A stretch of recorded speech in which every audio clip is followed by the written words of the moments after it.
예, 반갑습니다. 2025년 5월 27일 화요일 무스TV 서정구 대표 무방 시작하겠습니다. 예, 오랜만에 뵙죠? 예, 방송으로 오랜만에 뵙습니다. 자, 오늘 뭐 분석 들어가기 전에 날씨가 일교차가 되게 심해요. 예, 10도 정도 차이가 난다고 그럽니다. 낮에 최고 더울 때와 밤에 좀 또 바람이 불고 조금 싸늘한 날씨가 이렇게 형성이 되고 있는데, 어쨌든 감기 조심하시고요, 건강 유의하시기 바랍니다. 자, 오늘 우리가 봐야 될 것은 우리가 제목에서도 잘 보셨듯이 이 배당금에 대한 절세 효과가 나올 것 같아요.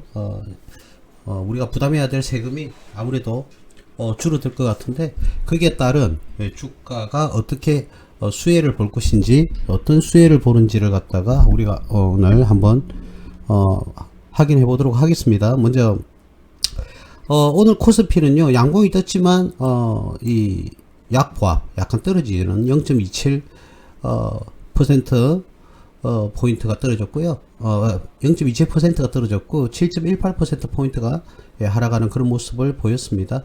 자, 이 전고점 2000 대략요 2670원대를 돌파를 할지 한번 지켜봐야 되겠는데, 제가 이 연초에 올해는 3000 정도를 예상한다 라고 얘기를 말씀을 드렸었는데, 과연 3000대를 갈지 한번 지켜보도록 하죠. 예, 뭐 어쨌든 경기가 안 좋은 상황에서 이렇게 버텨내고 있는데, 코스피가 잘 버텨내면 이제 경기가 부양이 된다면 아무래도 성장을 하면서 주가의 상승을 기인하지 않을까, 그런 생각이 듭니다. 예, 지금이 바닥이죠. 제가 보는 관점에서는 더 이상 물론 뭐 2400과 2800, 2600 사이로 왔다 갔다 하고 있는데 아직 박스권이죠. 3000대를 돌파할지 나중에 한번 잘 지켜보시기 바라겠습니다. 그래서 코스피는 그렇고요. 자, 코스닥을 한번 볼게요. 코스닥은 오르고 내리고 반복을 하다가 강보합으로 1.84% 포인트, 자 0.25%가 상승을 하면서 마감이 되었습니다. 이제는 뭐 700원대는 안착을 한 것 같아요. 700원대 위로는 안착을 한 것 같습니다. 지금 오리무중입니다. 코스피와 코스닥이 오리무중이에요. 정신을 못 차리고 있죠. 그러니까 정신을 못 차린다는 게 떨어진다는 게 아니고 오르락 내리락 그냥 무슨 기후 변화처럼 움직이고 있습니다. 자, 크게 보면 뭐 코스피는 우리가 포인트를 잡을 수 있는 게 있죠, 그죠? 자, 요 포인트와 요 포인트, 그죠? 요 포인트에서 전 저점을 이탈하지 않는 그런 모습을 보였었습니다. 자, 그래서 그런 부분에서 조금 기대가 되는 거죠. 코스닥은 그렇습니다. 코스피도 한번 본다면, 자, 코스피도 크게 다르진 않는데 조금 차이는 있죠. 아무래도 전 저점보다는 조금 이탈하는 그런 모습을 보였다가 다시 상승을 했어요. 그래서 2670원대를 이번에 돌파를 하더라도 다시 조정을 받아서 그 밑으로 떨어지지 않겠나, 그렇게 봐집니다.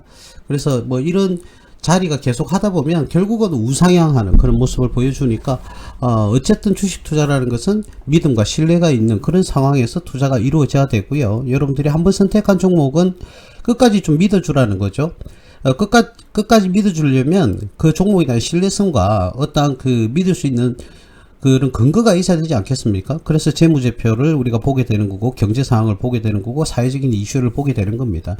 이런 많은 상황들을 잘 고려해서 투자 행위를 하게 된다면 절대적으로 주식 투자가 손실을 기인하는, 그죠? 그거는 뭐랄까요? 뭐 한 종목에 몰빵을 때린다든지 뭐 그런 경우겠죠. 제가 표현이 좀 그랬습니다만, 어쨌든 그런 경우에는 뭐 손실을 감수할 수 있죠. 그리고 불타게 하는 그런 습성을 버려야 됩니다. 우리는 최대한 우리가 저평가되었을 때 매수를 해서 고평가되었을 때 매도를 하는 그런 방식을 해야 되지 않습니까? 그래서 저는 뭐 무릎에서 사서 어깨에서 팔아라 뭐 그런 말들이 있는데, 저희들은 그렇지 않습니다. 최대한 무릎보다 조금 더 낮게 매수를 해서 어깨보다 위에서 매도를 할 수 있습니다. 여러분들은 다 알고 계실 겁니다. 그 방법들을, 기본적인 방법만 있어도 물론 뭐 무릎에 사서 어깨에 판데도 상당한 수익이 누적이 되면 어마어마하겠죠. 자, 근데 계속적으로 수익을 낼 수 있느냐, 그리고 기간적, 시간적 기회비용을 잘 감수할 수 있을 것인가, 이걸 우리가 염두에 둡니다. 여러분들 지금 정기예금 이자율이요 3%에서 3.5% 사이지 않습니까? 아니, 평균적으로 얘기를 하는 겁니다. 자, 근데 뭐 주식시장에서는 하루에도 뭐 1년 이자를 벌 수 있는 그런 기회의 장이 열려 있는 것도 사실이죠. 그죠? 물론 반대로 하루 만에 1년 이자를 날려버리는 그런 날도 옵니다. 그죠? 자, 그래서 어떠한 경우에도 주식 투자에서는 종목을 받는 것이 아니라 종목을 추천받는 것이, 또 물론 뭐 비전문가 입장에서는 충분히 고려할 수 있는 사항은 맞습니다. 자, 근데 우리가 최소한의 개인적인 주식 투자, 혼자서 단독으로 주식 투자를 한다 그러면 학습이 없고는 그냥 일반적으로 인터넷에 떠도는 정보라든지 또는 유튜브에 떠도는 정보를 가지고 여러분들이 나 투자 공부 다 됐다, 이제 해도 되겠다라는 그런 어리석은 판단은 하셔서는 안 된다. 그래서 최대한 여러분들이 경험도 많이 하셔야 되고요. 시장의 움직임, 아무리 기업이 좋아도 사회 경제 구조가 좋지 못하다면 주식시장은 붕괴가 되거든요. 그죠? 아무리 종목이 좋아도. 그래서 사회적 경제적 여건 그리고 정치적 여건 이런 것들을 다 고려를 해야 됩니다. 고려를 한 다음에 기업 분석도 이루어져야 되겠죠. 자, 그렇게 했을 때 여러분들은 과연 늘 손절하고, 저희들은 늘 말씀드립니다. 저희 무수TV는 손절하지 않습니다. 끝까지 수익을 내고 나오죠. 패러다임이. 예, 그런 퍼포먼스를 보여주는데 제가 그 경영 철학입니다. 자, 그래서 그런 방법들도 다 전수를 해드렸고, 또 나름대로 종목도 끌어들이고 있고, 그죠? 종목을 불출을 해서 여러분들이 수익을 끌어내고 있습니다. 자, 어쨌든 반드시 학습이 이루어져야 된다. 내 막무가내식으로, 묻지마식으로, 또 조바심으로 투자를 해서는 절대로 수익을 낼 수 없습니다. 누군가는 똑같이 시작을 해도, 똑같은 금액으로 시작을 해도 누군가는 자산이 자꾸 증폭을 하게 되고, 누군가는 계속 자기의 자산을 까먹는 그런 시련이 오기도 합니다. 그죠? 예, 그래서 그런 부분에서 여러분들이 중요한 것은 학습이 이루어져야 된다. 이 부분 분명 말씀드립니다. 예, 그래요. 그래서 오늘은 제가 무엇을 이야기를 하려고 그러냐면, 지금 각 정부에서 정치권에서 말이죠. 모든 정치권에서 이야기를 하면, 제가 말하는 모든 정치권은 뭐 보수 진보 할 거 없이 배당 소득세를 감면하겠다. 그러니까 우리가 일반적으로 배당 소득세는 배당금을 받으면 배당 소득세 14%, 소득세를 내면 소득세 금액의 10%가 주민세거든요. 그래서 주민세 1.4%, 배당 소득세가 14%라면 주민세가 그 금액의 10%거든요. 그러니까 1.4%. 그래서 우리 배당금을 받을 때는 도합 두 개 합쳐서 15.4%를 공제를 하고, 이자 소득도 마찬가지입니다.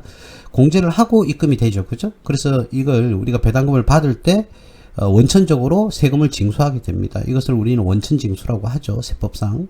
원천징수라고 하는데, 그러니까 100만 원의 우리가 배당금을 받는다 그러면 15.4%인 15만 4천 원을 세금을 원천 징수하고 나머지 84만 6천 원이 입금이 되는 거죠. 그러면 납세 의무가 종결이 됩니다. 일단. 그런데 1년 동안 받는 배당금, 이자 소득과 포함을 해서 2천만 원이 넘게 되면 금융소득 종합과세라고 해서 매년 익년, 그 다음 년도 5월 말까지 종합소득세 신고를 다시 해야 됩니다. 여러분. 예, 그런 부분도 조금 유의를 해주시기 바랍니다. 어쨌든 세율이 원천징수하는, 그죠? 배당 소득세에 대한 감면이 이루어진다고 하니까 모든 정치권에서 다 그렇게 이야기를 하고 있습니다. 자, 아무래도 그러면 경기 부양에 도움이 되겠죠. 그죠? 예, 경기 부양이 도움이 되고, 아무래도 조금 더 적극적으로 투자 행위가 이루어질 수도 있습니다. 그래서 주식시장에서는 아무래도 이 상황은요, 조금 호재에 가까운 게 아니라 확실한 호재라는 거죠. 근데 그 크기가 조금 차이는 있을 수는 있습니다만 호재죠, 호재. 자, 그래서 다시금 주식시장으로 자금이 유입이 될 가능성이 굉장히 조금 있어 보인다. 예, 이런 말씀을 드릴 수가 있겠고요. 향후 뭐 종목마다, 자, 그럴 때 가장 조금 차이는 있는데, 종목마다 차이는 있는데, 가장 향후 수혜를 많이 받을 수 있는 그런 기업들이 어떤 것이냐, 예, 그걸 이제 오늘 이야기를 한번 해보자는 겁니다. 예, 그래요. 그래서 일단 경기 부양을 강화시킬 겁니다. 국가에서. 항상 대선이 이루어지면 대선이 끝나게 되잖아요. 그래서 확정이 되면 그 다음 차기 대통령은요, 경기 부양부터 시작을 합니다. 예, 경제적인 부분부터 많이 손을 대는데, 누가 후보를 여러분들이 투표를 할 것인지 여러분 선택을 잘 하시고요. 그거에 대해서는 언급을 당연히 하지 않겠습니다. 잘 하시고, 그러려면 그 많은 정책들이 쏟아지는 것에 대한 정당성, 그리고 경제 성장성 이런 걸 잘 따져보셔야 됩니다, 여러분들. 그런데 제가 뭐 그런 정치 이야기를 이 유튜브 상에 방송 중에는 하지 않겠습니다. 방송 중에는 제가 말을 해라 그러면 10시간도 할 수가 있는데, 아무래도 제가 뭐 그 경제, 사회, 경영 이런 부분에서 제가 박사학위를 취득을 했어요. 근데 이런 어떤 뭐라고 해, 정치적인 자기 생각 이런 거하고는 좀 다를 수가 있기 때문에 그런 부분은 민감한 부분이라 이야기를 하지는 않겠습니다. 근데 뭐 10시간도 할 수 있습니다. 자, 어쨌든 잘 선택을 하셔서 여러분들이 정말 국가를, 그죠? 걱정하고 국가를 위해서 일할 대통령 잘 투표하시기 바랍니다. 자, 그래서 아무래도 말이죠. 배당소득은요, 배당은 가장 많이 받는 사람은 아무래도 대주주들이겠죠. 그죠? 배당을 실현한다, 만약에. 자, 그렇게 되면, 어떻게 될까요? 대주주가 가장 배당금을 많이 받는데 세금을 예를 들어서 감면해준다? 그러면 아무래도 대주주가, 그죠? 인센티브가 굉장히 강해질 겁니다. 그죠? 예, 그렇게 될 거예요. 자, 그러면 아무래도 대주주가 그 기업을 장악하고 있다고는 뭐 말씀드리긴 좀 곤란하지만 많은 부분을 차지하고 있지 않습니까? 대주주가. 자, 그러면 대주주는 어떻게 할까요? 배당 성향을 높여달라고 강요를 할 겁니다. 기업에. 그리고 우리 보통 보면 우리나라는 소유 경영제도가 일반화가 되어 있죠. 즉 말하자면 대주주가 경영을 같이 하는 우리나라 대기업들 보시면 아시죠? 소유 경영제도가 일반화가 되어 있습니다. 이게 무조건 단점만 있는 건 아닙니다. 예, 장점도 있긴 한데 조금 단점도 있죠. 단점도 있긴 하고 장점도 있기도 한데 어쨌든 뭐 장단점을 다 가지고 있는데 어쨌든 경영하면서 대주주인 사람들이 배당금을 아무래도 배당 성향이 높아질 것이다. 왜? 세금이 적어지니까, 그죠? 상대적으로 이익을 보겠죠, 그죠? 배당을 받는 사람들은. 그래서 배당을 가장 많이 받는 사람은 대주주가 되지 않겠습니까? 그럼 대주주는 지분을 많이 확보하고 있는 사람이고 또는 지분을 많이 확보하고 있는 상태에서 경영까지도 하고 있는 사람이기 때문에 아무래도 그 배당 성향이 높아질 수 있다. 자, 그럼 여기서 우리가 뭐 배당 성향이 무엇이냐, 그죠? 배당 성향이 무엇이냐, 우리가 이런 내용도 알아야 되겠죠. 배당 성향은 뭐냐면 그 기업이 그냥 단순하게 이익이 10억이 났어요. 이익이 10억이 났는데 그 중에서 배당금 총액이 4억이란 말이죠.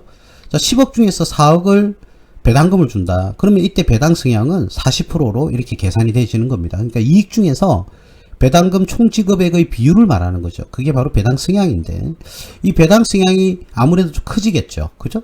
배당금 지급 금액이 아무래도 좀 커질 거니까 그럴 가능성이 굉장히 높습니다. 우리 대한민국에는요, 배당 성향이 무려 30% 이상인 기업도 상당히 많습니다. 예? 몇십 개 돼요. 자, 그런데 이러한 배당 성향이 높은 기업에는 아무래도 수혜를 보겠죠. 왜냐? 세금이 작아지니까. 그죠? 상대적으로 수혜를 봐요. 그래서 이 배당 소득세가 낮아짐으로써 아무래도 배당금을 많이 지급하는 회사는 혜택을 보게 될 겁니다. 자, 그래서 우리가 일반적으로 제가 지금 첫 종목은 어떤 종목을 이야기를 할 거냐면 가장 대표적으로요, NH투자증권이 있습니다. NH투자증권. 상대적으로 뭐 수수료가 NH투자증권이 주식을 사고 팔 때 이 증권사를 이용하는 사람이 수수료가 비교적 다른 기업보다는 좀 비싸다라는 말씀들이 있어요. 머그라는 것도 있고요. 그리고 또 뭡니까? 그 핸드폰으로 하는 것도 있죠. 그죠? 예. 그 어쨌든 프로그램이 있는데 뭐 싼 것도 있고 비싼 것도 있고 뭐 그렇기도 한데요. 큐버이죠. 큐버이가 인터넷 우리 컴퓨터상에 이렇게 주로 거래를 하는 거죠. 그죠? 자, 어쨌든 NH투자증권이 배당 성향이 셉니다. 배당 성향이 세요. 그래서 근데 벌써 오늘 차트를 보니까 이 뭐 급등을 벌써 했더라고요. 급등을. 그래서 벌써 뭐 12,000원대에서 16,000원대까지 진입을 했습니다. 예. 여러분 이렇게 보니까 한 2배 정도 올라간 것 같지만 실질적으로는 뭐 한 25%에서 33% 사이 정도 이렇게 상승을 했습니다. 예. 한 35%, 33% 정도 상승을 했겠네요. 자, 굉장히 주가가 이렇게 급등하는 그런 모습을 예, 보여주고 있습니다. 그죠? 자, 여러분들이 봤을 때 굉장히 상승을 많이 한 것 같다고 하지만 이 뭐라고 해야 될까? 차트에 오해가 있는 거죠. 차트에 오해가 있어요. 그래서 뭐 2023년 11월 기준으로 하더라도 아직 100%가 상승한 건 아닙니다. 자, 요 기준. 자, 요 기준에 해도 100%가 상승한 게 아니거든요, 아직. 예, 요 바닥권에서 샀어도. 자, 그래서 차트의 그림의 오해를 여러분들이 쓸 수 있는데, 그거는 여러분들이 좀 주의를 하시고. 어쨌든 최근에 급등하는 그런 모습을, 보여줬다. 그리고, 벌써 보여줬기 때문에 지금 현재도 뭐 고평가인지 저평가인지는 우리가 한번 확인을 해봐야 되겠죠. 그래서 일단은 기본적으로 NH투자증권은 배당 승양, 예, 배당 승양이 큽니다. 배당 승양이 커요. 근데 오해를 하시는 분들이 여기 나와 있는 배당 수익률이 배당 승양으로 오해를 하시는 분들이 있는데, 배당 승양, 그러니까 배당금을 지급하는 금액의 5.85%가 개인 지분율에 따라서 배당이 된다. 이 말입니다. 그래서 그런 오해는 하지 마시고요. 일단 배당 수익률 기준으로 한다 그러면 배당금이 일단 지급되는 금액이 많고, 자, 100억인 상태에서 배당 수익률이 1%와 배당 승양이 100억이 아니고 1억인 상황에서 6%하고는 오히려 100억일 때 1% 지급하는 것이 더 큽니다, 여러분들. 그래서 배당 수익률, 물론 일반적인 기준으로 배당 수익률도 참고 자료가 되는데, 정확하게 배당금 금액을 구할 때는 말이죠, 이 배당 수익률 하나만 보면 되는 것이 아닙니다. 반드시 뭘 봐줘야 된다고요? 예, 배당 승양을 봐야 됩니다. 배당 승양은 그 기업이 발생시킨 이익 중에서 얼마만큼 예, 배당금을 많이 지급을 했느냐, 그 율을 우리는 일반적으로 배당 승양이라고 합니다. 자, 상대적으로 NH투자증권 같은 경우에는 배당률이 높다. 죄송합니다. 배당 승양이 높다. 예, 이렇게 말씀을 드리는 겁니다. 자, 왜 안 나오죠, 이게? 예, 컴퓨터가 오늘 뭐 잘 안 되는 모양입니다. 자, 뭐 화면에서 한번 보실까요? 예, 순영업 손익이라고 되어 있는데 오해를 하지 마시고요. 순영업 손익이 뭐 2조 1000억이라고 되어 있고요. 영업이익이 1조 원입니다. 그러니까 2조 1000억에서 1조 원. 그죠? 순수한 영업수입 2조 1000억에서 뭐 각종 비용을 빼면 영업이익이 1조 원 정도 나오고요. 당기순이익이 7400억 정도 나오죠. 굉장히 그랜드급입니다. 그랜드급. 예전에 이 NH투자증권이 우리투자증권이 전신입니다. 우리투자증권을 인수하면서 NH투자증권으로 이름도 바뀌고 프로그램도 일부 좀 바뀌기도 했는데, 오해를 하시면 안 되는 게, 여기서 나오는 부채 비율 있잖아요. 은행이나 금융권은 다 부채 비율이 높습니다. 그래서 증권사나 은행이나 보험사는요, 부채 비율이 실질적인 부채 비율은 의미가 없는데, 보험사는 조금 의미가 있긴 합니다. 보험사는 왜냐하면 담보권이 설정이 돼야 되기 때문입니다. 아무래도 보험 수익을 얻는 사람한테는 보험금을 지급해야 되잖아요, 보험회사는. 그래서 부채 비율은 조금 고려를 해야 되지만, 증권사와 은행은요, 부채 비율이 뭐 5000% 이래 올라가는 경우도 있습니다. 그래서 너무 크게 의미를 두실 필요가 없습니다. 그 부분을 한 번 더 강조를 드리겠고요. 자, 뭐 ROE도 높은 수준은 아닌데 ROE가 뭐 나름 괜찮은 수준이죠. 8.80. 예, 그 정도 수준입니다. 그래서 금융기관은 좀 분석하는 이 모양새가 좀 달라요. 그러면 어떤 부분을 여러분들이 중점으로 봐야 되느냐? 바로 이 부분이죠. 금융기관은 제가 아까 말을 잘못했네요. 2025년 예상치를 이야기했습니다. 자, 이런 식으로 2024년과 2025년도에 당기순이익과 영업이익, 그죠? 물론 순영업 메뉴에 있는 수익이 커야 돼요. 이게 커야 되죠. 커야 영업이익과 당기순이익이 커질 수밖에 없는데, 어쨌든 뭐 ROE, 부채비율, 유보율 이런 것들을 보는 게 아니고요. 중점적으로 그런 걸 뭐 당연히 참고는 봐야 되겠지만, 중점적으로 봐야 될 것은 금융사는요, 순영업 수익과 영업이익, 당기순이익 위주로 봐야 된다. 그리고 이것이 커지는지 작아지는지가 제일 중요합니다. 일정하게 그 이익과 수익이 발생한다는 것도 중요는 하는데요. 이게 조금씩이라도 커지는지 아닌지를 여러분들 반드시 그 부분을 확인해 주셔야 돼요. 그런데 NH투자증권은 뭐 재무대표 볼 필요가 없어요.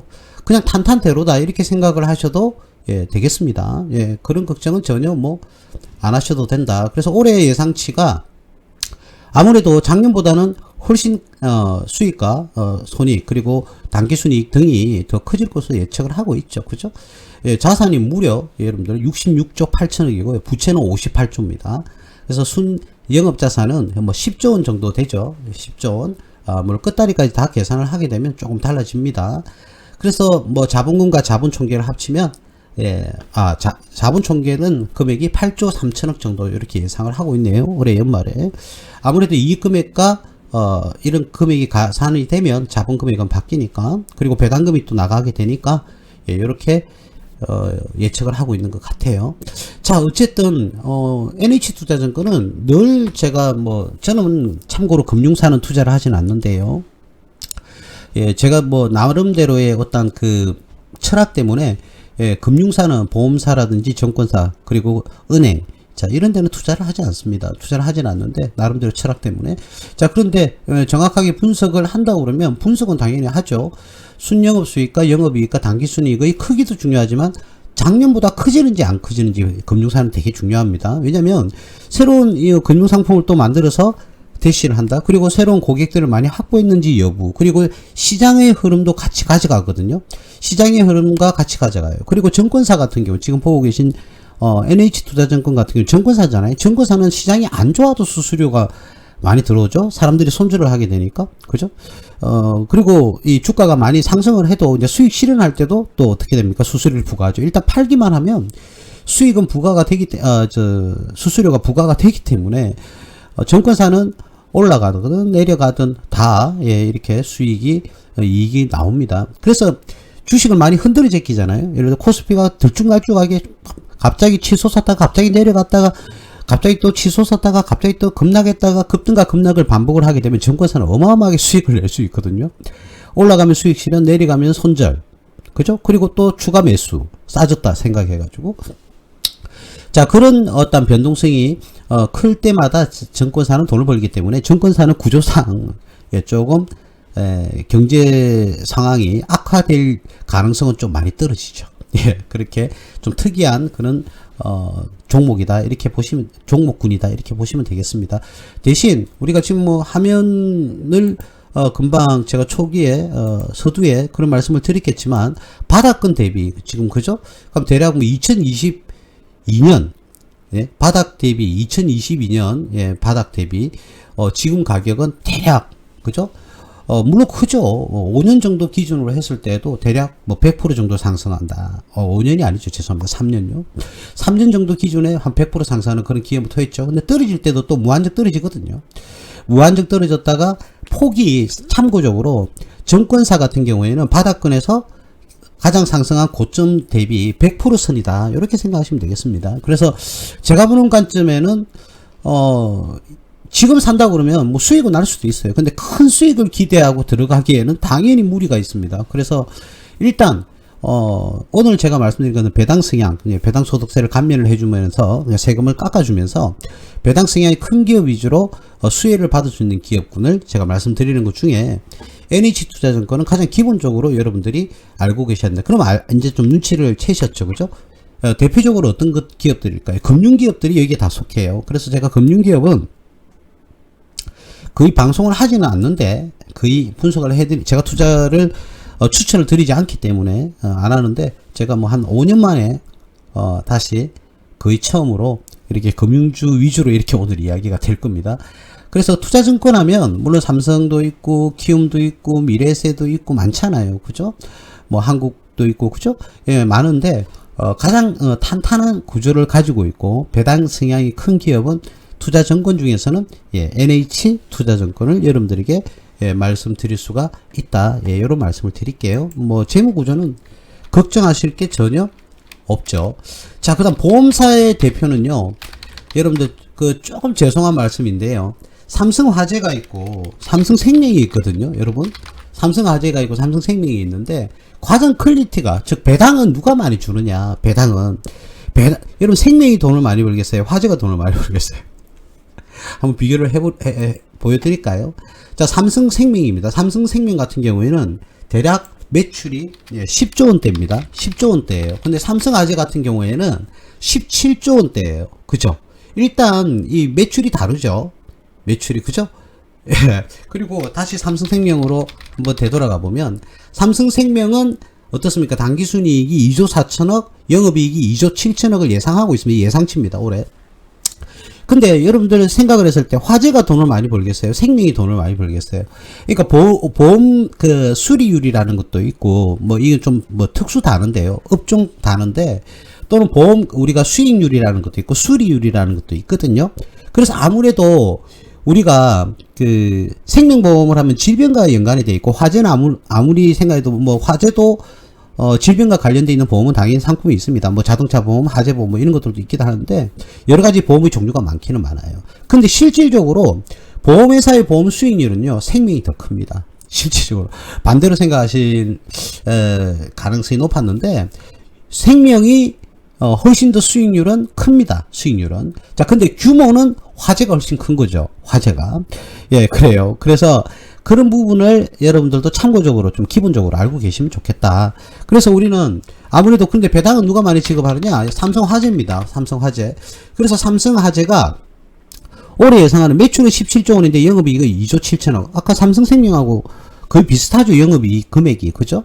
그러면 영업이익률은 삼성생명이 더 높겠죠. 매출은 10조 원에 2조 7천억과 17조 원 대 2조 7천억. 그죠? 그러면 아무래도 영업이익률은 삼성생명이 더 좋다는 거죠. 예, 수리율이 낮아서 그래요. 그래서 요즘 화재 같은 경우에는 그렇잖아요. 자동차 보험만 하나를 예를 든다고 그러면 아무래도 무사고로 1년 동안 유지가 되면 보험료를 또 환급해 주지 않아요. 그죠? 한 3분의 1 정도를. 예, 그래야만이 경쟁에서 이겨낼 수 있으니까, 예, 그런 경우가 있는데, 오늘은 그런 걸 떠나서 삼성화재를 중점적으로 말씀을 드리는 이유는 뭐냐면, 배당 성향이 크다. 배당 성향이, 이 회사가 30%가 넘을 거예요. 삼성화재가. 그래서 삼성화재는, 우리 이런 건 있잖아요.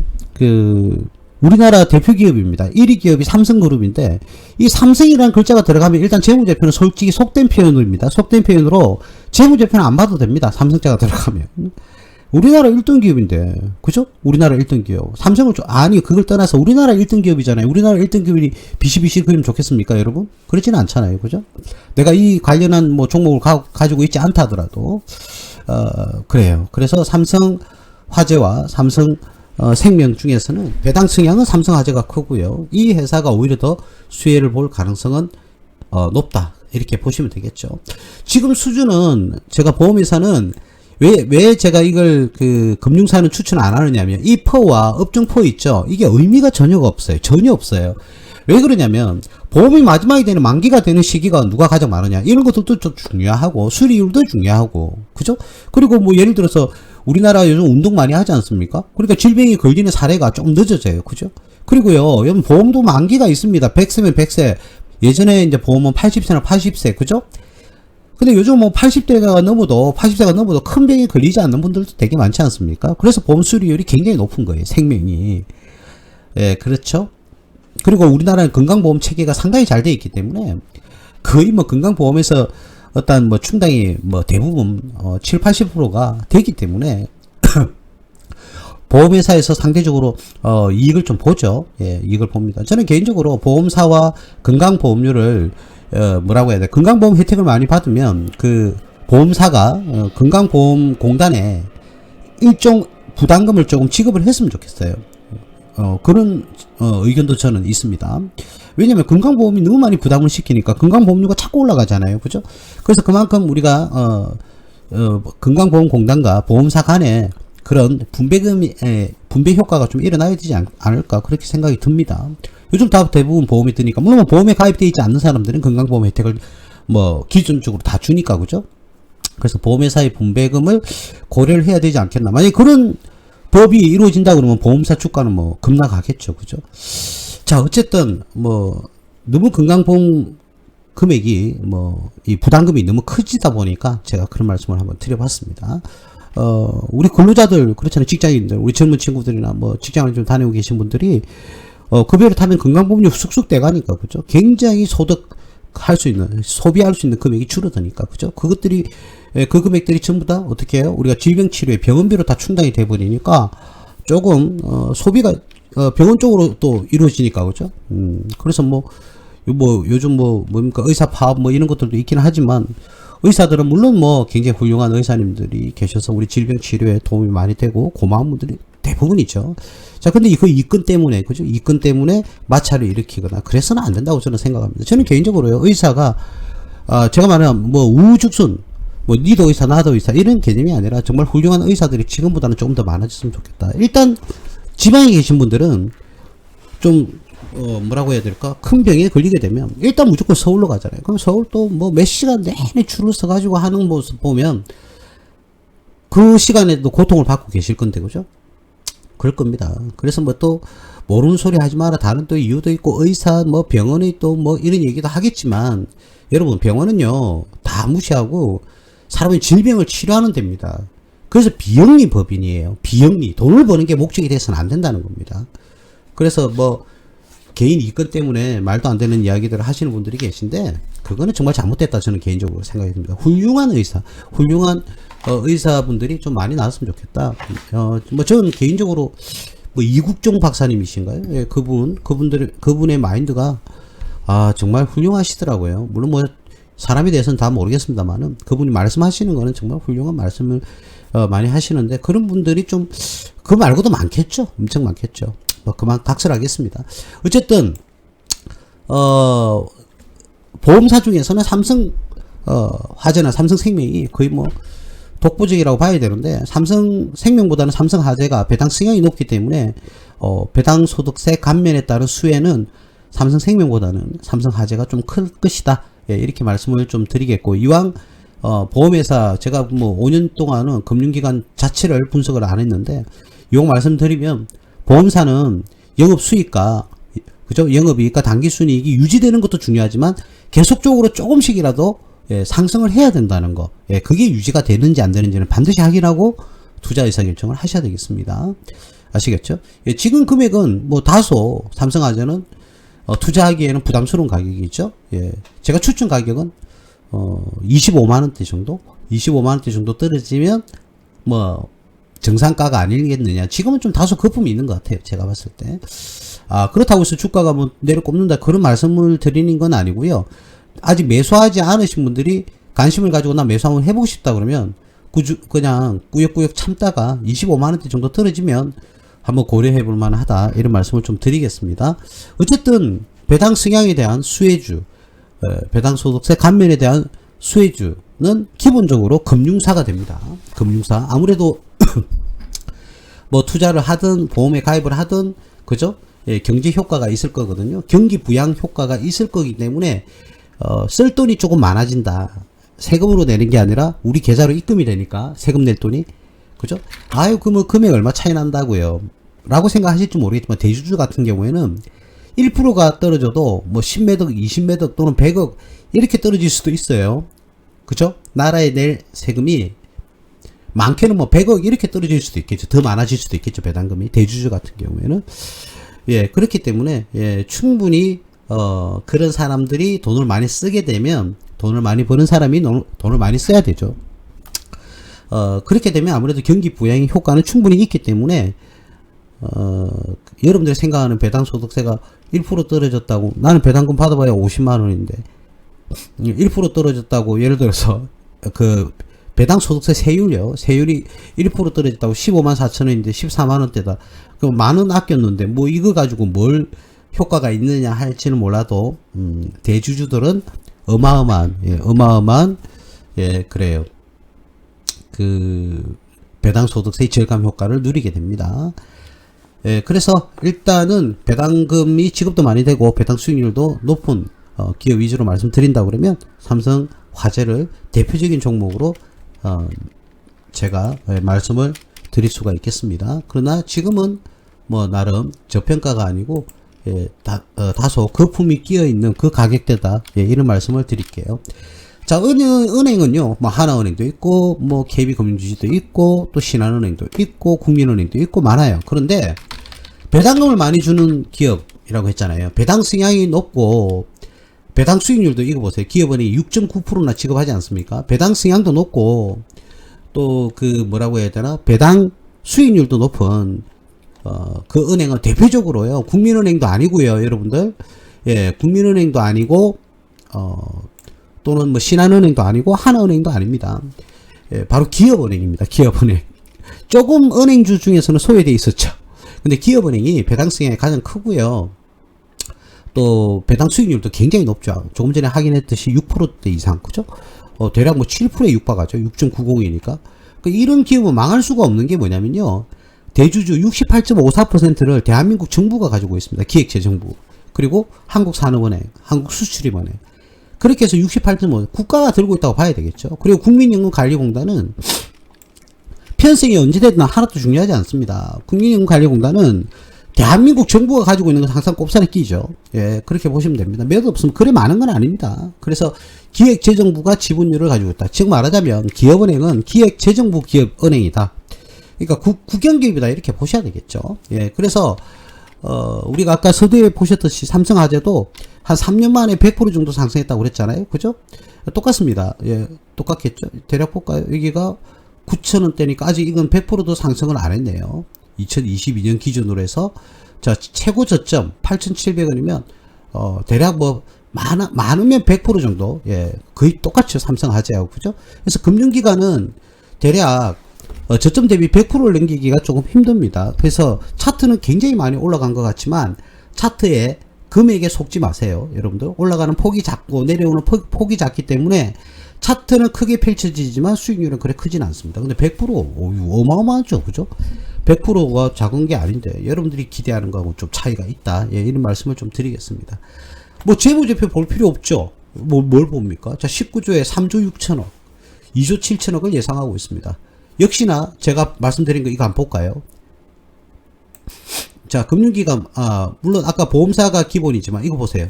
12조 6천억, 그 다음 18조 3천억, 그 다음 18조 9천억, 그 다음 19조. 계속 올라가죠. 올라가지 않습니까? 그죠? 자, 영업이익은 3조 6천억에 거의 맞춰져 있습니다. 그죠? 예, 작년보다는 조금, 한 700억 정도 상승할 거로 예상을 하고 있네요. 당기순이익도 마찬가지. 2조 7천억. 해서 작년보다는 대략 한 1200억 정도 상승할 것을 이렇게 예상을 하고 있습니다. 이 기업에 뭐, 우리가, 뭐, 기업 분석을 할 게 뭐가 있습니까? 기업이. 국가가 운영하는 기업인데. 그렇잖아요? 이게 마이너스가 나도 걱정할 게 뭐가 있어요. 안 해도 되죠. 예. 부채 보세요, 여러분들. 부채 비율가 뭐 1296%입니다, 여러분. 아무 의미가 없죠. 예, 아무런 걱정을 안 하셔도 된다. 대한민국 정부, 기획재정부가 대주주인데 무슨 그런 걱정을 하겠습니까, 여러분. 예. 예, 그런 걱정 하실 필요가 없고. 자, 기업은행은 근래에 또 주가가 이렇게 급등하는 그런 모습을 보여줬죠. 그죠? 예, 배당락 이후에 떨어졌다가 다시금 제자리로 배당락 이전 가격으로 지금 딱 돌아왔네요. 자, 이 기업은행도 배당 성향이 굉장히 높고 배당 수익률은 대략 7%에 육박하는 걸 조금 전에 확인하실 수가 있었습니다. 그래서 그런 부분은 여러분들이 이 배당 성향과 배당 수익률이 높다는 사실을 우리 오늘 3개 했잖아요. NH투자증권, 삼성화재, 기업은행. 대표적으로 제가 금융기관 하나씩을 가져왔어요. NH증권사는 NH투자증권, 보험사는 삼성화재, 은행은 하나은행도 아니에요, 국민은행도 아니에요, 우리은행도 아니에요, 기업은행입니다. 기업은행. 기업은행이 배당 성향과 배당 수익률이 가장 높은 책에 들어간다. 예, 이 부분 말씀드릴게요. 그러니까 내가 배당주를 먹고 싶다 그러면 다른 거 하지 마시고 오히려 기업은행이 훨씬 낫다. 예, 이런 말씀을 조금 드리겠습니다. 조금 소외된 은행이죠. 보통 보면 신한은행이나 뭐 국민은행 이런 걸 위주로 보시는데 기업은행이 배당 성향이 가장 크다. 이런 정보도, 정보적 사실도 여러분들이 알고 계시면 좋겠습니다. 자, 그리고 배당을 좀 많이 주는 기업. 자, 담배 끊읍시다. KTNG죠. 자, 지금 모든 종목이 근래에 다 급등을 했습니다. 그죠? 급등을 했죠. 공통된 뭐 그 이유가 있을 수 있습니다. 그죠? 자, 이 기업도 한번 볼까요? 지금 81,000원대가 2022년도 기준에 대략 뭐 저점 2022년 기준에 뭐 8만원대였는데 지금 아직 고점이 125,000원이니까 100% 이상 안 올랐죠. 굉장히 많이 올란 것 같지만 100%는 안 올랐다. 뭐 100% 오르면 어마어마하게 오른 겁니다만 여러분들이 상상하는 이 차트에 오해를 하지 마시라고. 이런 차트를 보면 한 뭐 10배 올란 것 같아요. 기분이. 그죠? 근데 아직 100%도 상승하지 않은 그런 차트입니다. 그거 오해하지 마시라고 드리는 거고요. 자, 오랫동안 이 박스권에서 한번 탈출을 했다가 다시 박스권 내로 들어왔다가 또 다시금 박스권 탈출을 하고 상승을 한다. 그래서 거의 뭐 3기사가 보면 거의 뭐 고점에는 다다른 것 같아요. 내가 봤을 때. 물론 기업은행은 아직 뭐 올라갈 가능성은 좀 있어 보입니다. 근데 만족할 만한 수준의 수익을 내기는 조금 힘들다. 이렇게 보시면 되겠습니다. KTNG, 담배, 인삼, 홍삼이죠. 죄송합니다. 자, 13.93에 업종법 13.2. 이거는 기본 업종이니까, 금융기관이 아니니까, 예, 펄을 봐야 되겠죠. PBR은 1.53, 배당 수익률도 높죠. 4.32%. KTNG 아시잖아요. 담배. 예? 담배 인상공사. 그죠? 자, 근데 특이하죠. 보세요. 자, 자사주가 11.62%. 그죠? 그래요. 그리고 퍼스트, 이걸, 인베스트먼트 8.01.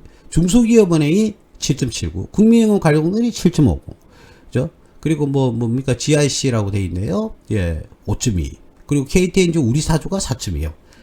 그죠? 예, 그래서 특화되어 있는 개인이 가지고 있는 건 전혀 아니죠. KTNG는 여러분들 다 아시잖아요. 국가가 적극적으로 운영에 개입을 한다 이렇게 보시면 되겠죠. 그죠? KTNG. 자, 이렇게 보시면 되겠고요. 자, KTNG가 작년에는 5조 9천억인데 올해 예상치는 6조 3천억. 작년에 영업이익은 1조 1천억인데 올해는 1조 3천억. 작년에 당기순이익은 1조 1천억인데 올해는 1조 원. 예, 당기순이익은 조금 떨어질 것이라는 예상을 지금 하고 있네요. 자, 이 회사는 부채 비율이 47%밖에 되지는 않습니다. 무조건 남는 장사잖아요, 이거는. 그죠? 무조건 남는 장사니까. 예, 담배를 다 끊어야 될까요? 어쨌든, 홍삼도 판매를 하는 걸로 제가 알고 있습니다. KTNG가. 예, 어떻게 보면 이게 또 경기 방어주이기도 하고요. 이거나 다 아실 거예요. 예전에 한국전매공사에서 한국담배인상공사로 변경됐다는 사실. 그리고 지금은 KTNG로 바뀌었다는 사실. 여러분들이 예, 다 알고 계실 겁니다. 이게 홍삼이라고 나오네요. 홍삼과 건강기능식품 예, 제조 판매하고 있고요. 예, 의약품도 일부를 하고 있고 이렇게 보여주고 있습니다. 요 의약품 중에서는 예전에 오성첨단 소재의 자회사가 마약류를 가지고 진통제 관련한 약품을 만드는 원료를 제조하는 그런 기업이 있거든요. 오성첨단 소재의 자기업일 거예요. 그런 기업이 있는데 한국담배임상공사도 그 부분 진통제와 관련되어 있는 의약품 시스템이 일부 납품이 되는 걸로 알고 있는데 그 제품 이름은 제가 잘 모르겠네요. 예, 오성첨단 소재 자회사는 대마입니다. 대마를 국가의 감시 감독 아래 재배를 하고 있죠. 그렇게 해서 그 부분을 일부를 의약품 그리고 지금 대마가 미국은 완전히 일반 담배처럼 펴도 상관없죠. 예. 저는 직접 가보지는 않았는데 월스트리트 뉴욕 월가에 가보면 길거리에 전부 다 대마 냄새 때문에 굉장히 냄새가 안 좋다고 하더라고요. 근데 그 나라 사람들 미국 사람들은 다 그쪽 지역에 살고 있는 사람들은 아무래도免疫力생겼겠죠. 그죠? 일반적인 냄새가 될 겁니다. 근데 타국에 있는 사람들이 보면 코를 막고 다닐 정도로 대마의 냄새가 좀 심하다고 합니다. 자, 그리고 KTNG. KTNG는 아무래도 지금 가격대는 조금 그래요. 여러분들이 이게 업종표를 보고 일반 표를 보면 거의 비슷하죠. 그래서 거의 제가 이 펼치기 전에 서두에 말씀드렸지만 거의 이제 고점에 다다랐다. 지금 들어가는 것은 의미가 없다. 이런 말씀을 좀 드리겠습니다. 이 종목은 대략 95,000원 정도까지 떨어진다고 그러면 조금 나름 메리트 있는 가격대가 되지 않겠나 그렇게 봐집니다. 이런 건 관심 종목 해놓고요. 매수 가격 95,000원 옆에 메모해놓고 바로 한눈에 보이잖아요. HTS에서. 그러면 95,000원대까지 이르면 차트 펼치고 기업 분석해서 기업은 문제가 없다. 그러면 충분히 들어가서 수익을 낼 만한, 어머. 제가 잘못 눌렀습니다. 이게 뭐죠? 예, 이상한 게 나오네? 어머. 예. 기업이다. 이렇게 볼 수가 있습니다. 자, 그리고 제일기획이라는 회사가 있는데요. 이 제일기획이라는 회사, 일단 재무제표부터 제가 한번 열어드릴게요. 업종표가 15.68이고, 이 회사 퍼는 지금 이제 10입니다. 배당 수익률 보세요. 6.77이죠?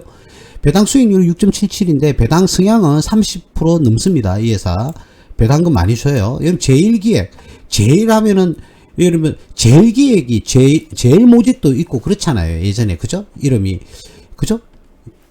자 그런 기업 있잖아요. 그리고 또 제일 뭐죠? 이름 까먹었는데 이 제일자가 들어가는 기업은요 삼성전자 기업입니다. 삼성그룹이라고요. 여러분들 오해하지 마세요. 삼성그룹이라고요. 이게 보시면 아시겠지만 삼성전자 왜 5인 보세요. 삼성전자, 삼성카드, 삼성생명, 김종인, 김우영 씨 이렇게 돼 있는데 이 삼성전자와 관련이 있는 사람들입니다. 김종인, 김우영은 임원이든지 뭐든지 특수 관계자입니다.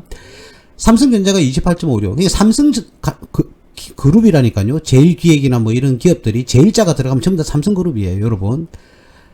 그래요. 그 가족과 관련되어 있는 기업이죠. 그리고 자사주가 12%대 대략. 국민연금관리공단도 들고 있죠. 예, 그 외에는 뭐 개인이 들고 있기도 한데, 이 제일기획이, 예전에 제일, 모직이라고 있었거든요. 제일모직. 예, 그러니까 옷 만드는 회사. 그 회사도 여기에 해당합니다. 삼성그룹이라고 생각하시면 됩니다. 자, 제일기획은 광고업을 기본으로 하고요. 마케팅 솔루션이라고 이렇게 나오죠. 그죠? 예, 나옵니다. 이렇게. 자, 그리고, 다양하다. 매출처가 전 세계 46개국 54개의 글로벌 네트워크를 통한다. 그걸 통해서 서비스를 제공한다. 이렇게 되어 있지 않습니까? 프로세스라든지. 예, 그래요. 그리고, 이 회사가 인력을 중간에서 연결해주는 그런 사업도 하거든요. 근데 주가, 디지털 광고를 기본으로 한다. 이렇게 보시면 되겠습니다. 이 회사도 배당 성향이 상당히 높다. 이렇게 보시면 되겠습니다. 매출은 4조 5천억인데 영업이익은 3,400억 예상하고 있죠. 작년보다는 한 200억, 당기순이익도 작년보다는 대략 한 200억 정도 상승할 것을 예상을 하고 있습니다. 부채 비율은 115% 정도가 되고요. 뭐 유보율 같은 거 따질 필요가 전혀 없고요. 전혀 없고. 제일 모직이 이 회사로 바뀌었나? 아니면 같이 사업부가 합쳐졌는지는 모르겠는데 제일 모직 없죠. 예. 어쨌든 그렇습니다. 이쪽에는 제가 관심이 조금 없음으로 인해서 좀 그랬네요. 근데 제일기획은 배당이 높다는 사실은 기본적으로 알고 있는데 제일기획의 배당 성향이 굉장히 높다. 정확하게 몇 프로 지급하는지는 제가 모르겠습니다. 일단 30%는 넘을 거예요. 자, 이 제일기획은 아까도 보셨듯이 삼성전자가 대주주다. 예, 이렇게 보시면 되겠죠. 예, 삼성그룹이다 이렇게 생각하시면 되겠어요. 자, 그래서 매출도 뭐 4조 5천억 정도, 매 분기마다 1조 원대를 매출을 하고 있다. 자, 이거는 뭐 고정거래처 삼성그룹의 마케팅과 뭐 이런 것들을 전부 다 제일기획을 통해서 하겠죠. 그죠?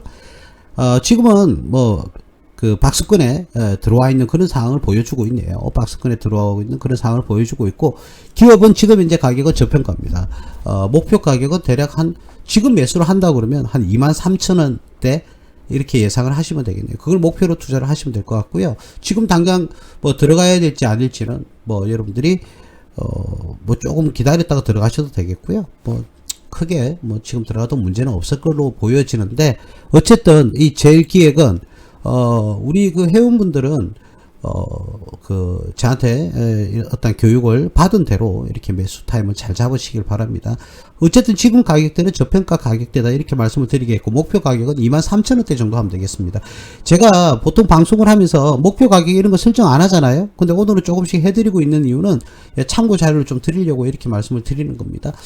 자, 그렇게 해서 대표적으로 배당 성향의 큰 기업들이 이거 말고도 많아요. 몇십 개 더 있는데 금융사 3사, 증권사, 보험사, 은행, 요 세 개는 대표적으로 NH투자증권 증권사는, 그리고 보험사는 삼성생명이 아니라 삼성화재라고 그랬고요. 은행은 기업은행이라고 그랬습니다. 국민은행, 하나은행, 신한은행이 아닙니다. 그리고 일반적으로 거의 국가가 다 개입되어 있는 기업은행과 그리고 KTNG, 여기 배당 성향이 되게 크다. 그리고 제일기획, 예, 이 기업이 거의 삼성그룹이라고 생각하시면 된다고 그랬어요. 제일자가 들어가면. 자, 이 그룹도 굉장히 배당 성향이 높다. 예, 그래서 뭐 배당 소득세 감면으로 인해서 수혜를 받을 수 있는 기업은 배당 성향이 큰 기업이기 때문에 그 기업 위주로 여러분들에게 오늘 한번 방송을 한번 해 보았습니다. 참고로 한 번 더 말씀드리지만 저는 금융사는 투자하지 않습니다. 그러나 여러분들은 관심을 가지고 계신 분들이나 투자하기를 좋아하시는 분들은 얼마든지 뭐 투자하셔도 문제가 없을 것으로 그렇게 봐져요. 판단은 여러분들 몫이니까 잘 하시기 바라고요. 투자의 책임은 본인한테 있습니다. 자, 오늘은 이렇게 한번 알아봤고요. 그 외에도요, 저평가되어 있으면서도 배당 성향이 큰 기업들도 제법 많습니다. 예, 그런 부분은 대표적인 기업만 제가 한번, 안전하면서도 대표적인 기업, 아주 튼튼한 기업 위주로 오늘은 말씀을 드렸고, 저평가 위주로 말씀드린 거 아닙니다. 그래서 오늘 뭐 나름 저평가되어 있는 기업은 제일기획이라든지 기업은행 정도가 조금 다소 말이 아니죠. 기업은행이 아니었죠. 기업은행, 잠시만요. 제가 확인 한번 해볼게요. 헷갈려요. 기업은행 맞았나요? 기업은행 있고 KTNG 예, 맞네요. 기업은행과 제일기획은 기업은행은 대표님 이 말이 올라왔는데요. 이게 뭐 저평가입니까? 예, 아직까지는 좀 저평가 수준에 머물러 있습니다. 그러나 조금 더 이번에 이제 이렇게 급등을 했으니까 급등 후에는 지금 박스권을 가고 있으니까 조정을 기다리세요. 저평가되었지만 더 싸게 매수를 하셔야 됩니다. 매수 목표는 대략 한 13,000원대 오면은 매수를 하시면 된다고 그랬고, 제일기획은 지금 은저리 가격에서 매수해도 될 정도의 저평가다 이렇게 말씀드리겠고, 이 말고도 배당 성향이 높지만 저평가되어 있는 기업도 소기업, 중소기업에서 많이 있습니다. 예, 그거는 여러분들이 한번 찾아보시고, 제가 방송을 하니까 안전하면서 탄탄한 기업 위주로 이렇게 말씀을 조금 드려봤습니다. 예, 오늘은 2025년 5월 27일 화요일입니다. 무스TV 서정구 대표 무방 여기까지 하겠습니다. 여러분들 승투하시고 건강 유의하시길 바라겠습니다.